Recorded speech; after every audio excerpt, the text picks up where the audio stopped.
Hello, and thank you for the introduction. I am a lawyer based in London, and I advise on commercial disputes.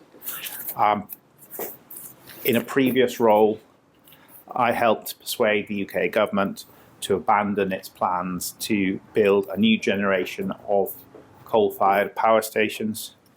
As a result of this experience, I can see why Delton's new policy could be used to break the link between economic activity and carbon emissions, and on a global scale. The UK environmental groups I was working with were keen on sticks. They wanted the UK government to comply with EU environmental laws. The energy companies were more interested in carrots. They wanted funding to develop carbon capture and storage technology. However, as the consultation process progressed, both sides acknowledged that public funding would be required to demonstrate carbon capture and storage. Now, major energy companies will not finance the decarbonisation of the world's energy supply on their own. In 2023, even though renewable energy grew rapidly, fossil fuels comprised about 80% of the world's energy demands. Delton proposes that a structural change to the global financial system is needed, and his work points to a specific new policy type called a carbon reward. As Delton will explain, the carbon reward policy will coordinate all major central banks for a common goal. Central banks will guarantee a price floor for a new tradable carbon asset. And this new carbon asset can be used to generate the volume of finance that is needed to meet the Paris Agreement targets. As part of this policy, central banks agree to delegate some of their decision-making to a new international entity responsible for implementing the policy and allocating the carbon reward. The carbon reward is different to the IMF's special drawing rights.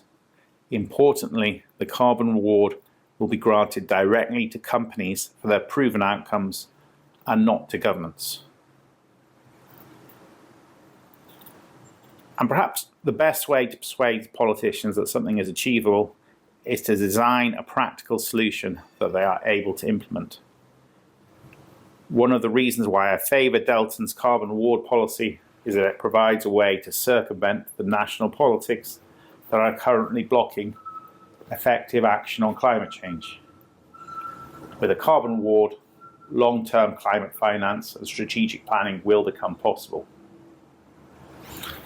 I hope you enjoy the rest of the presentation, and please do get in touch with Delton or me if you have any questions. Thank you, Tim. And thank you to Martin and his team and Nord for inviting us here today. Really appreciate this opportunity to talk to people in finance and banking. I suspect we have only half an hour, so I'll go fairly quickly. You can go a bit longer. Okay. This is our mission, Mission Impossible, the carbon reward. Personally, I think it's plausible and fit for purpose to address the climate crisis. The history of this project goes back about 10 years. So in the early stages of this project, my intuition was that we need a new financial instrument that is somewhat like a currency and should be supported by central banks to scale to solve this financial problem that we call the climate crisis. Now, important about this project and the policy, its economic theory, is that it introduces new concepts, new ideas, and I think it might be a better way to describe the market failure, which I would call a systemic market failure. So I'll talk about those new ideas in this presentation. We're at the development stage of the policy. We have the working paper people can read, and we want to raise support money to do a demonstration. That's our goal. I'll talk about that at the end of this presentation. It's been featured in some articles, the Wall Street Journal, presented last year at COP, at a side event, and some international conferences elsewhere and at universities. But still, it's not well known. It's not in the limelight at this stage. But with the demonstration, I think it will be very well known. So the climate crisis can be understood socially through money, and the climate finance gap, which was mentioned, I think, by Jan, it's enormous. This is obviously in billions of dollars. So the climate finance gap was estimated by Climate Policy Initiative, and as you can see, by 2030, it could be as high as $8 trillion missing finance. Very ambitious. Obviously, this is for the 1.5 target of the Paris Agreement. A lot of uncertainty there. Recently, the world mobilised about 1.3 trillion for climate mitigation, and about 2/3 of that finance was debt financing. Roughly half of it is public finance. Grants only comprise about 5% of the total. Around 21-22, the world also passed the $300 trillion threshold for debt, and institutions say we are now in the fourth global debt wave. To be honest with you, I don't fully understand what the implications are, because I'm not a trained economist, I'm an engineer, but it doesn't look very good to me, because how do you pay down all that debt mathematically? So we have multiple problems. We have the shortfall, we have a lot of debt, and worsening climate inflation. I think that was mentioned by Simon. So in the future, as we have more climate damages, commodities will become more expensive, essential goods. So what will the central banks do? If we have that inflation, raising interest rates and tightening won't help. I think a solution to this problem is more grants, conditional grants that can scale. And that's what the carbon reward will do. What is a carbon reward? It's a new international policy for resolving the market failure and meeting the Paris goals. I describe this market failure differently. I call it a systemic market failure. This thermometer here is to represent the Paris goals, of course, and we're supposed to target 1.5, it's down to 2. A survey of scientists by The Guardian, these are scientists in the IPCC, most of them, 80%, believe we're going to pass 2.5 degrees of global warming by the end of this century. That would be close to catastrophic. Why is this policy unique? It's unique because it addresses global systemic risks with carrots that are conditional grants. It combines market and monetary financing, which is actually quite unusual. It expands on neoclassical economics. It offers improved ecosystem protection, vitally important because, as Antonio Guterres, the head of the UN, said, we're facing a triple planetary crisis: climate, biodiversity and pollution. It also avoids carbon offsetting. So I'm not saying that carbon credits and offsetting should be eliminated. This will simply be an alternative which is superior because we don't need offsetting with this. We can't actually scale up offsetting to solve this problem anyway. That topic is controversial in recent years. You've probably heard about it if you're following this story. So, as I said, this policy is structured theoretically and practically to manage risks, systemic risks. What do institutions say about systemic risk, climate-related risk? Well, they have their stories and they are doing very useful work. The Task Force on Climate-Related Financial Disclosures, which came out of the work of Michael Bloomberg and the Financial Stability Board and G20, their mission was to encourage corporates to report their carbon footprint and their internal governance and their risks. And that's important. That's progress, gradual progress. On the right, this is some results from the NGFS, the Network for Greening the Financial System. It's an association of central banks looking at climate problems. It has 141 members and about 21 observer institutions. And basically what they've said is that we're facing physical risk to the financial system, transitional risk, and we are somewhere here. The more we decarbonise, ironically, transitional risks will increase. And if we don't do a good job of it, they'll increase even more because we're doing it in a disorderly way. And this is the problem. This is the optimistic outcome, and that's the pessimistic. Now, I think all this makes sense, but in my opinion, it's an incomplete story.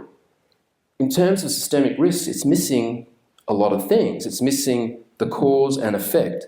The cause is about the economy, human behaviour. The effect is the Earth system. So, in my work, in my analysis, what I have interpreted is that we need a broader framework for systemic risk that embodies the notion of societal systems and Earth systems, because that's basically everything. What are societal systems? Well, these are the networks that are invisible. It's the relationships between people based on money, contracts, investments. It's literally the financial system. It's the political system. It's culture, education, information. And the point here is that the system we've created, it does lock us into certain behaviours. And one of those behaviours is profit making. Because in the economy, as you probably are aware, you won't survive unless you make a profit, usually. And because this profit motive is so strong, it blocks out mitigation because it's expensive. That's why we have this birdcage. So the birdcage is just to remind us that we're caught in this status quo. We've created a cage for ourselves. We're birds in our own cage. On the right-hand side, well, the left, that's cause, we're locked in. On the right is effect, which is the Earth system. So they're responding to our greenhouse gas emissions and other impacts. Important to understand is that it's a complex system with different components, and there are feedback mechanisms, meaning if we emit greenhouse gases, there are feedbacks that absorb our emissions and reduce the impact. Plants will absorb carbon, the ocean will absorb carbon, it softens the impact, stabilises the climate, but on the other hand, these systems can do the opposite. At some point, systems in the Earth system will cause feedbacks that make the problem worse. And if it gets so bad, eventually the whole climate system can pass a tipping point, meaning we lose control. And the latest science on tipping elements is quite alarming. There are major tipping elements in the Earth system. We don't have time to go through them, but the Amazon is one. It's no longer a sink for carbon, it's a net source, so that's a positive feedback. Forest fires, we've had more extreme forest fires in recent years. That releases enormous amounts of CO2 back into the atmosphere, and so on and so forth. I could talk a bit about coral reefs, but it's a bit depressing because coral reefs are likely to be bleached to terminal state in the next 10 or so years once we pass 1.5. Okay, so now you have the picture. What do we do? Well, let's think about the standard economic theory, which is usually attributed to Arthur Pigou. Standard economics says we have polluters and then the third party, that's society. The polluters create the negative externality, the damages, and so we tax the polluter. It's logical. It's what allows governments or gives governments permission to intervene in markets with taxes and similar policies. In the European Union, it's more likely the ETS regulations and so on. But what's missing, because it doesn't seem to be working, taxes certainly aren't popular enough globally, what I argue is missing are other concepts that actually don't appear in textbooks. So I'm arguing we need a new kind of externality in our story called a systemic externality. And that's the accounting for the fact we're caught in this cage, which is the system. Our behaviour is limited, our choices are limited by the financial system itself and all the other associated legal systems and contracts. And so we need to break out of that. Also, when we break out of it, what are we going to do? Well, what we need to do is avoid earth tipping points. So we're actually going to use the carrot, the reward, to price the systemic risk, to control the systemic externality, avoid political gridlock, avoid tipping points, and avoid carbon offsetting. So it's not bad.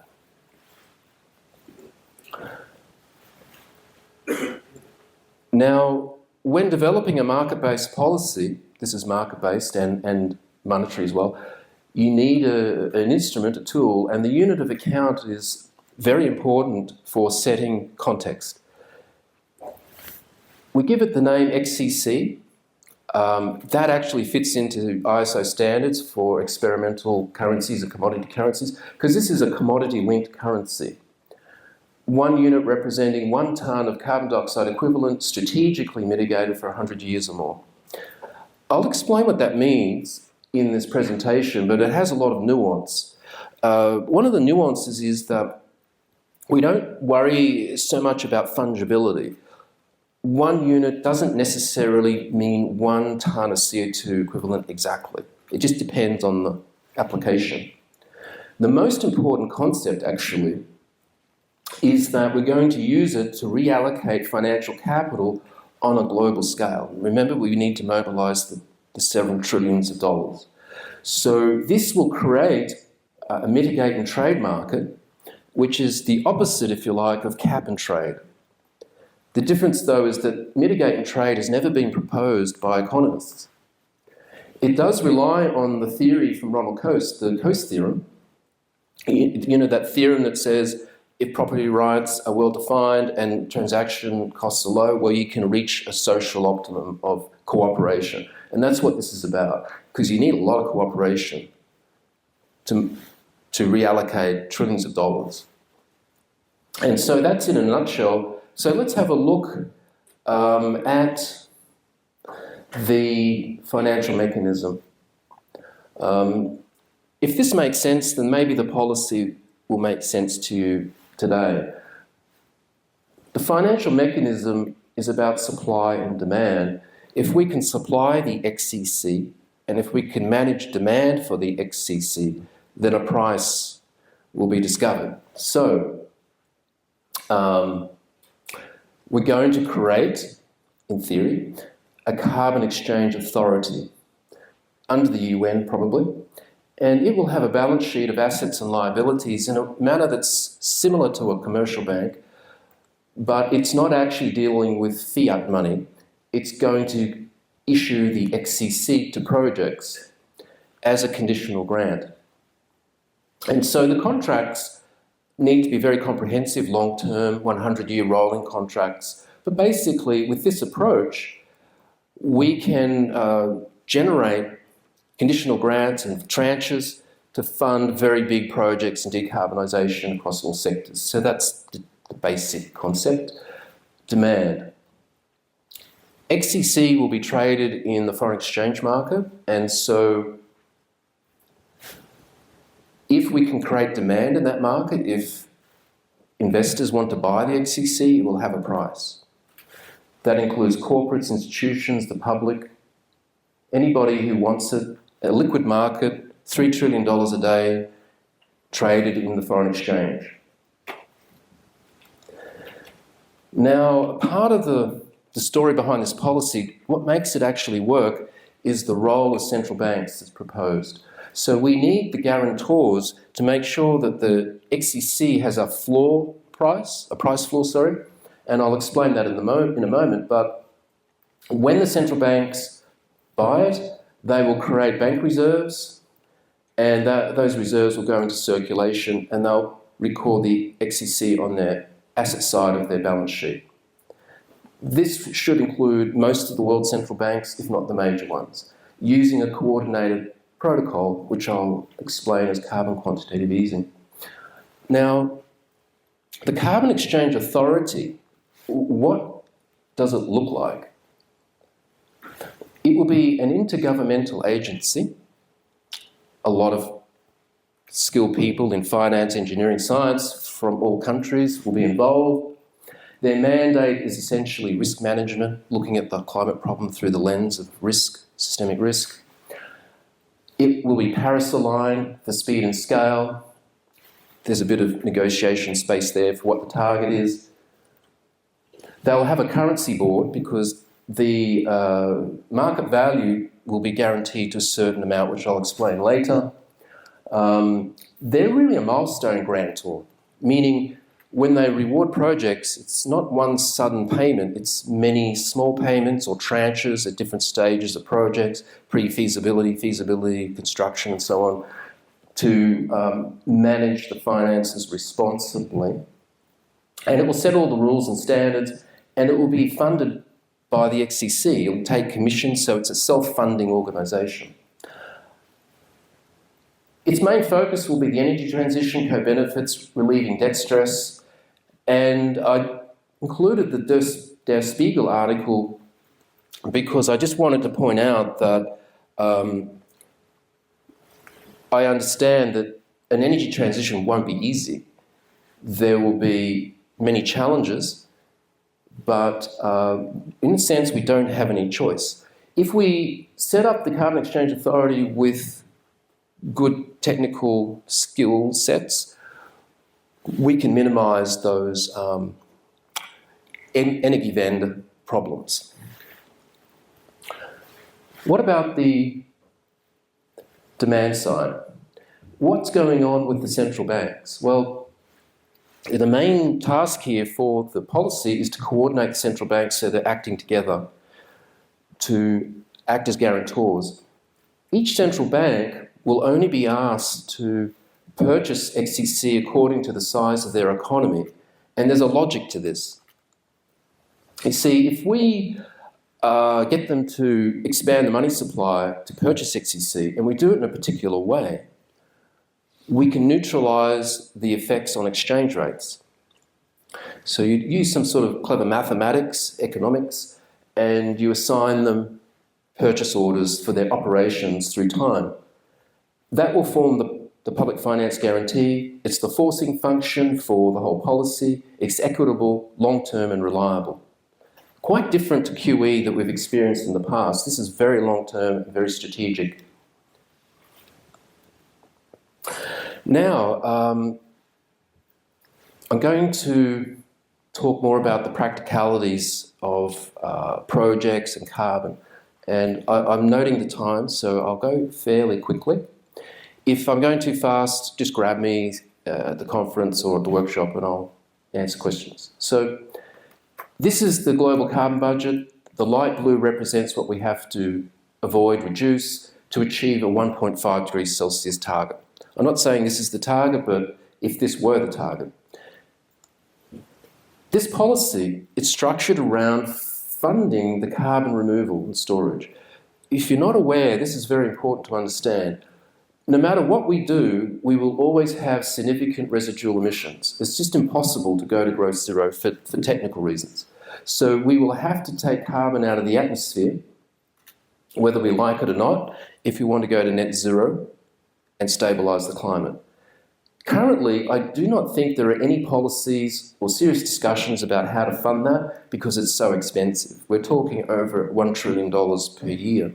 So this policy will actually fund that, and that's it, with explicit pricing. Prices are set, they're advertised, and that solves that problem, which is a major step forward. It will also provide customised pricing for all the conventional mitigation, that's the energy sector and every other sector, which introduces a lot of complexity. Because as you could imagine, transport, buildings, farms, etc., it's all very technical, very complex. Thus, we will have this flexibility as customised pricing tailored to each industry for rewards. And finally, there's another channel for rewards, which is not creating more XCC, it's simply redistributing them to encourage virtuous investing, including energy reliability, ecosystem health and community well-being. Due to time constraints, I won't really discuss that today, but that's very important for climate justice, environmental protection, and energy reliability. So let's have a closer look now at Channel 1, carbon removal. Remember, we need to fund that as a minimum. As I said earlier, it structures the policy. So with some analysis, we can estimate the blue line, which is the price advertised, the minimum price for carbon removal on a tonne basis, per tonnage basis, all through time, like for the next 100 years and rolling forward. What will happen is that when the XCC goes into circulation, market actors, investors will purchase it because they can see that it's quite a good long-term investment based on the shape of this curve. And this is where the Coasian bargaining comes into play, resulting in the spot prices, the red squiggly line. This is the price floor. If private demand simply is not enough at any time, that's when the central banks step in with their purchases using the carbon quantitative easing, and that's denoted as these green periods. And this is just hypothetical. You know, obviously we can't predict what it will actually look like. Now I'm going to go through a bit more detail in how the XCC might be issued. And this is for the carbon dioxide removal and storage, taking carbon directly from the atmosphere and storing it in something, be it in the bottom of the ocean, in building materials, in reservoirs, that type of thing. So we know we're going to need at least 10 to 20 gigatons of this service through the century. And the price floor will fund sufficient CDR over the long term. That's how we define it. It will mobilise massive investment into research and development. And this is logical because if this reward is available, offering this amount of funding, it becomes profitable.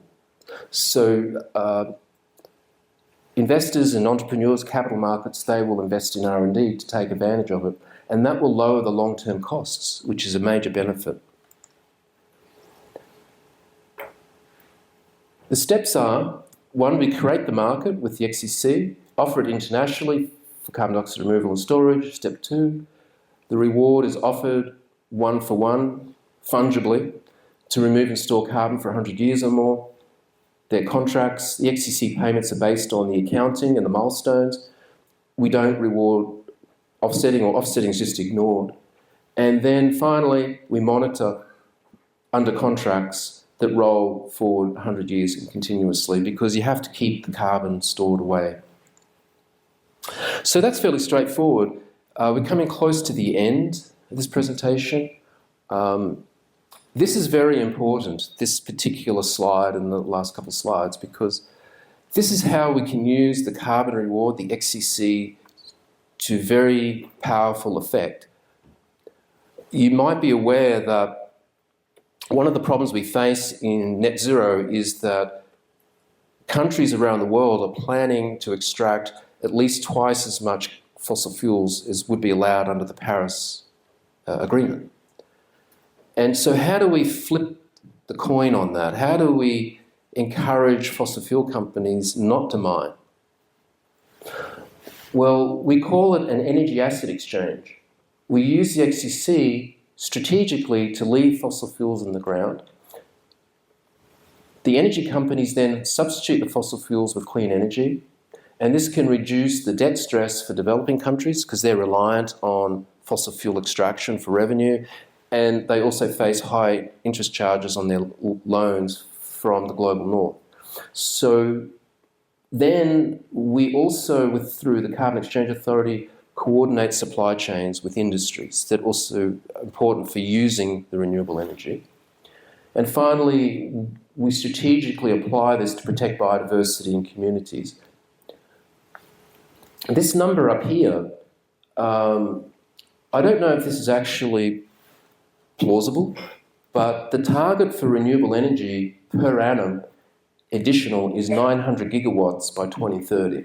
That's 900 gigawatts added. Currently, the world total is just over 500 gigawatts today. So that's a lot, isn't it? The steps in the carbon asset exchange under Channel 2. One, we evaluate the world's fossil energy reserves and identify candidates for auction. So this is not totally top-down. It's sort of guiding things, working out a strategy, and then getting the market to respond with the solutions. The auctions or reverse auctions will be used to attract the energy companies. That's price discovery, sort of agree on a reward amount. I think purchasing the fossil fuel assets will be at around, say, 10 or 15% of the resource value in the marketplace, because profit margins are about 10 to 15% in those industries.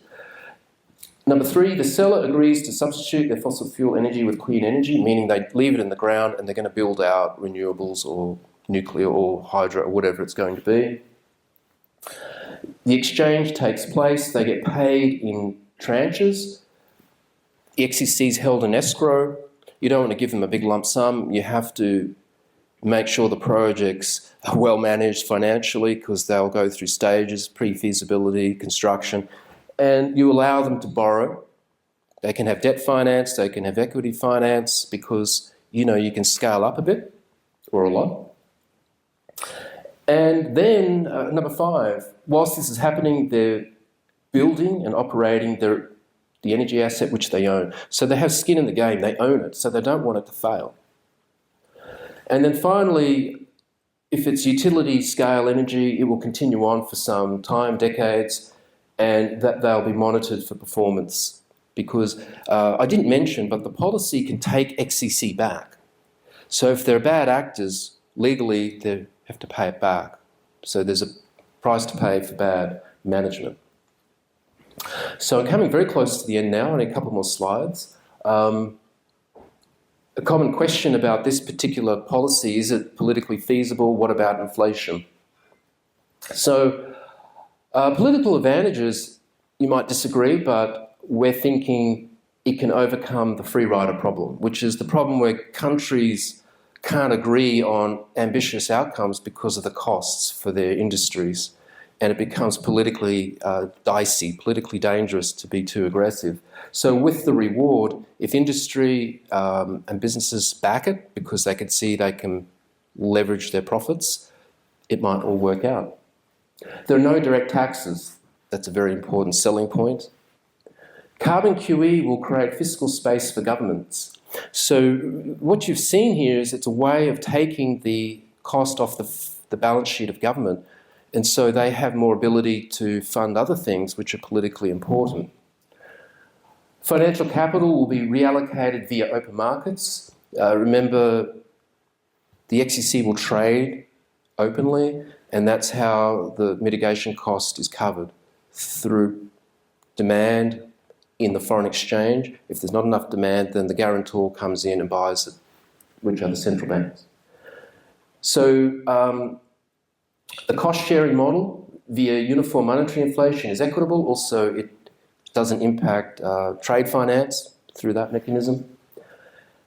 What about inflation? Well, these are the challenges, probably the main challenge, because people are always scared of inflation for some reason.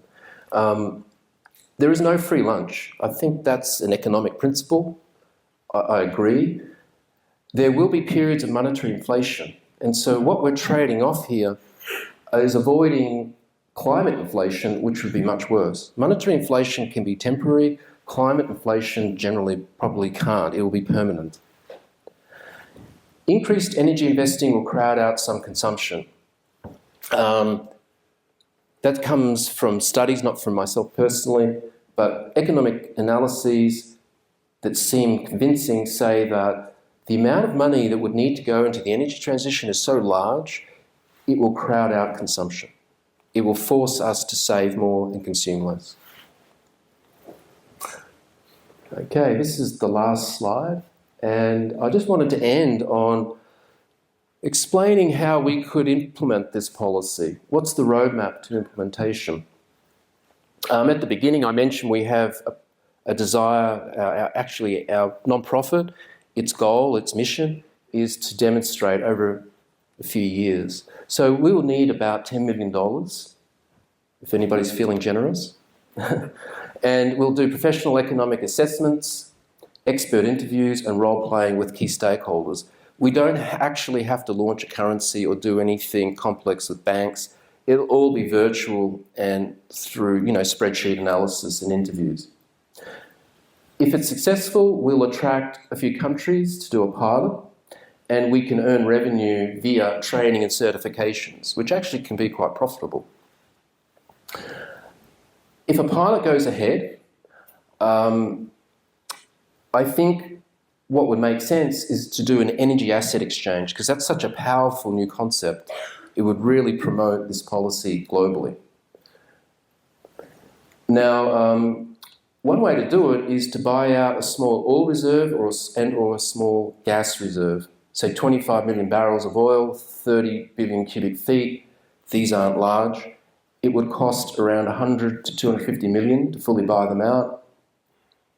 In an energy asset exchange, we can issue the XCC currency as a beta, let it trade openly, back it with the fund, and then get those companies to build out maybe 200 megawatts of solar power. These numbers are very, very rough, but it gives you some sort of feeling. And you might ask the question, who would do this? Like, isn't this really radical? Well, in fact, the Ecuadorian government more or less tried the same thing. They said, look, we have oil and gas in the Usuni National Park. It's pristine, full of biodiversity, indigenous people. We don't want to mine it, but we desperately need the money. And so they asked the world to buy it out for $3.6 billion so they didn't have to extract. They only raised $13 million. And so since then, what happened is that they said, okay, we've got no money for it, we have to mine it, why don't we take it to a vote? They had a referendum. The majority of people voted not to extract. Okay, so under law in Ecuador, it's illegal to do this extraction. So did that stop the extraction? The answer is no. The government won't stop it because they need the money. There's not enough political power to actually enforce the law. And so that's a beautiful example of what we could do in a pilot. In my thinking, I guess I'm a futurist, but if we have a pilot, it will never inevitably go into the UN for discussion because it's such a powerful concept, everyone will discuss it, and then it's up to the political leaders to do something with it. But if it were implemented, it would start with a club of countries. They'd establish the Carbon Exchange Authority. They'd introduce central bank new mandates for their central banks in that club. And then they can self-fund through percentage commissions and doing all the training under ISO standards and that type of thing. So that actually is the presentation. Thank you. And